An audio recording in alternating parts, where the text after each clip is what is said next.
Thomas and Friends, making tracks the great destinations.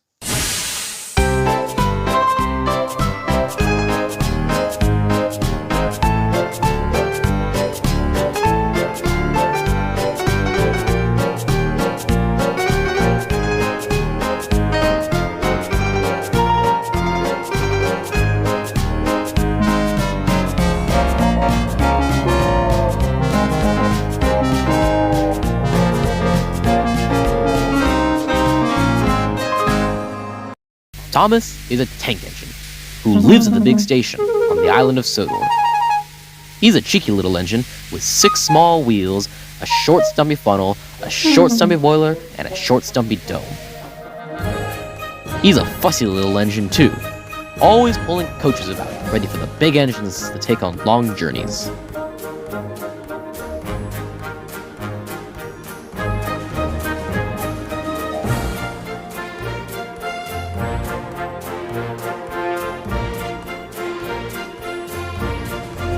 When trains come in, he pulls the empty coaches away so the big engines can go and rest. Thomas thinks no other engine works as hard as he does. He loves playing tricks on them, including Gordon, the biggest and proudest engine of all. Thomas likes to tease Gordon with his whistle. "Wake up, lazy bones. Why don't you work hard like me?" One day, after pulling the big express, Gordon had arrived back at the site and was very tired.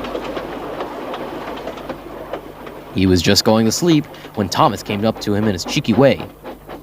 "Peep, peep! Wake up, lazy bones! Do some hard work for a change! You can't catch me!" And he ran off laughing.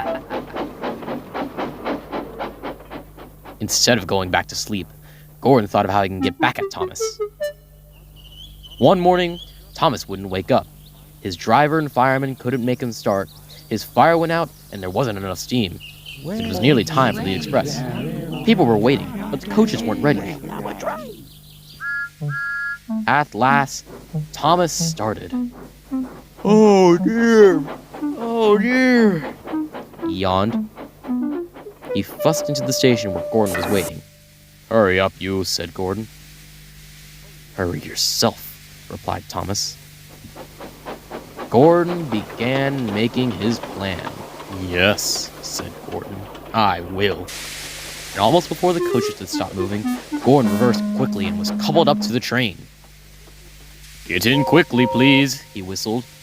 Thomas usually pushed behind the train to help them start, but he was always uncoupled first. This time, Gordon started so quickly, they forgot to uncouple him. Gordon's chance had come.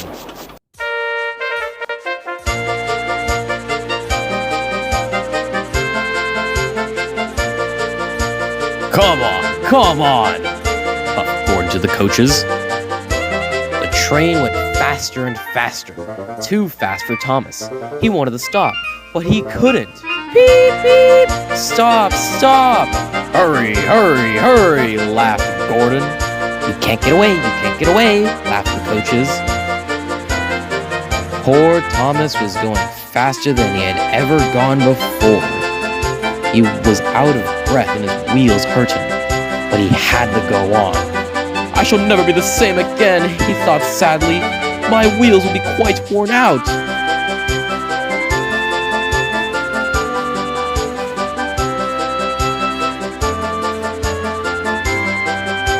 At last, he stopped at the station.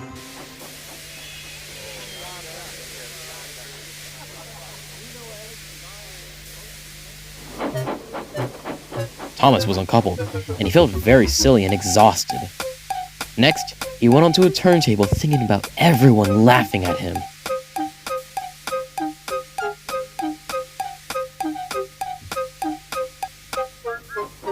And then, he ran onto a siding out of the way.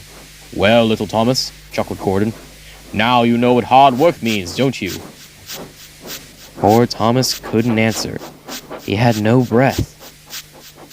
Just puffed slowly away to have a long, long drink.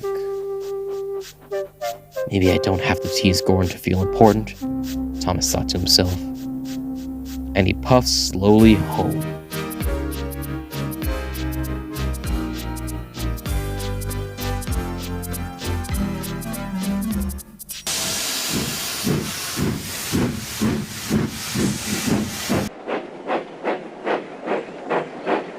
Thomas's whistle is broken.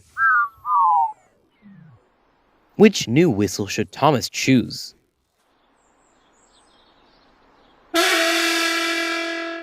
Whoa, that doesn't sound like an engine's whistle. Try another whistle, Thomas. Does that sound like an engine's whistle? Let's listen again.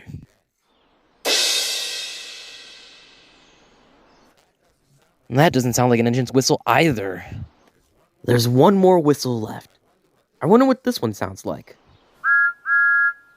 Ah, that sounds like a very good engine whistle.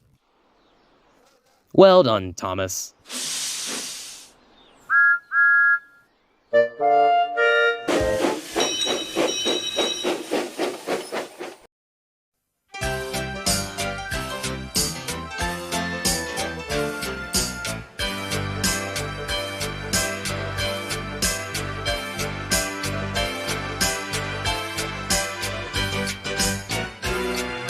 Thomas first saw Terrence the tractor plowing in a field one day, and he said, "My oh my, you do look funny. Where are your wheels, are your wheels, are your wheels? However do you move along? You really do look funny." "Don't be so rude," said Terrence the tractor. "I don't have wheels like you because my Caterpillar tracks are so much better. And I can go anywhere, anywhere, anywhere. I don't need rails like you. One day I will prove it, show you how I do it. Then you will understand. Don't judge a book by its cover. Don't make your mind up too soon. Things aren't necessarily always what they appear to be. So don't judge a book by its cover. Don't make your mind up too soon. Never, never, never, never, never, never, never, never, never judge a book by its cover." Sure enough, one winter's day, when the snow lay deep and hard, Thomas got stuck, he was in trouble. And who do you think came along and rescued him that day? The snow didn't matter to Terrence the tractor. Now Thomas understands. Don't judge a book by its cover. Don't make your mind up too soon. Things aren't necessarily always what they appear to be. So don't judge a book by its cover. Don't make your mind up too soon. Never, never, never, never, never, never, never, never, never judge a book by its cover. Don't judge a book by its cover. Don't make your mind up too soon.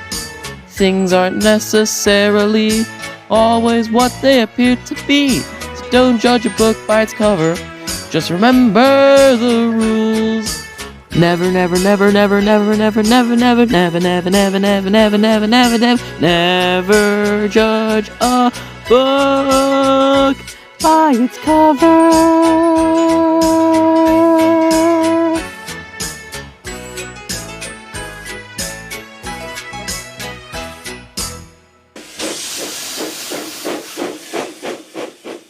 James was enjoying his life on the island of Sodor, but he still had a lot to learn. "You are a special mixed traffic engine," said Sir Topham Hatt. "You can pull coaches and freight cars quite easily, but you must learn by your mistake." James knew what Sir Topham Hatt meant. He could still well remember that dreadful accident on his first day. "Be careful with the coaches, James," said kind little Edward. "They don't like being bumped." Everyone came to admire James. "I am a really splendid engine," he thought, and suddenly let off steam. Whoosh! A shower of water fell on Sir Topham Hatt's nice new top hat. Just then, the conductor blew his whistle, and James thought he'd better go. Go on, he puffed to Edward. Don't push, puffed Edward. The coaches were grumbling too. Don't go so fast. But James wouldn't listen. When at last they stopped at the next station, 2 coaches were beyond the platform. They had to go back to let the passengers off. No one seemed to know about Sir Topham Hatt's new hat, so James felt happier. Presently, they came to the station where Thomas was waiting with his 2 coaches.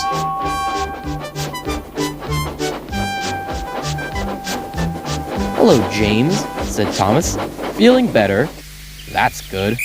"Oh, that's my conductor's whistle. I must go.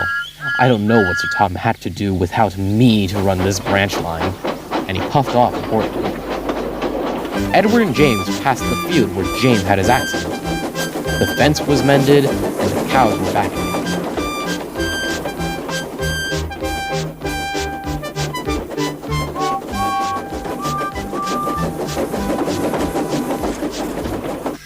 They ended their journey and rested before setting off for home.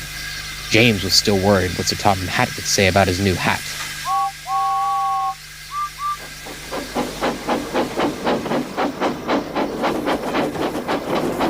Next morning, he spoke severely to James. "If you cannot behave, I shall take away your red coat and have you painted blue, just like the other engines." James did not like that at all. He was very rough with the grumbling coaches as he brought them to the platform. "Don't talk! Come on!" Gordon never has to fetch his own coaches, he thought to himself, and he's only painted blue. To make James even more cross, this time no one came to admire him. "I'll show them," he thought. "They think Gordon is the only engine who can pull coaches." "Hurry, hurry, hurry!" hugged James. "You're going too fast! You're going too fast!" replied the coaches. James laughed and tried to go faster, but the coaches wouldn't let him.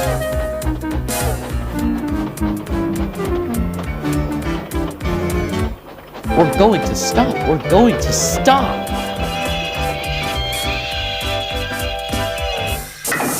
"What's the matter?" James asked his driver. "The brakes were on. Leak in the pipe, most likely. You banged the coaches enough to make a leak in anything." "How should we mend it?" asked the conductor. "Do it with some newspaper and a leather bootlace," replied the driver. "Well, where's the bootlace coming from?" asked the conductor. "Ask the passengers," said the driver. "You have a leather bootlace there," said the conductor to a smartly dressed man. "Please give me it." "I won't." "Ugh." The conductor recomposed himself. "And I'm afraid this train will stay here." Passengers all said what a bad railway it was, and they told the man how bad he was instead. Everyone was very cross at each other. At last, he handed his lace over. The driver tied a pad of newspaper tightly round the hole in the brake pipe, and James was able to pull the train. But he was a sadder and wiser James, and took care never to bump coaches again.